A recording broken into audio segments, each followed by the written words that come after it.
मेरे महबूब सल्लल्लाहु अलैहि वसल्लम अपने यारों से मशवरा कर ले। अल्लाह का रसूल सबसे मशवरा लेते लेते आंखों के इशारे से उमर की तरफ देख रहा है। उमर तू कब बोलेगा? उमर खड़ा हुआ और कहा, या रसूलुल्लाह सल्लल्लाहु अलैहि वसल्लम, आज पहले मुझे एक सवाल का जवाब दो। अल्लाह का रसूल कहता है, उमर पूछो। अल्लाह का रसूल कहता है, पूछो। उमर कहता है, या रसूलुल्लाह, ये रिश्ता किसने करवाया? अल्लाह का रसूल कहता है, उमर, अल्लाह ने करवाया। उमर कहता है, या रसूलुल्लाह सल्लल्लाहु अलैहि वसल्लम, जब अल्लाह ने करवाया, अल्लाह तेरे जिस्म पर मक्खी बर्दाश्त नहीं करता।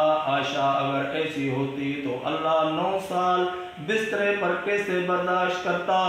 सुबहानका हादा, सुबहानका हादा।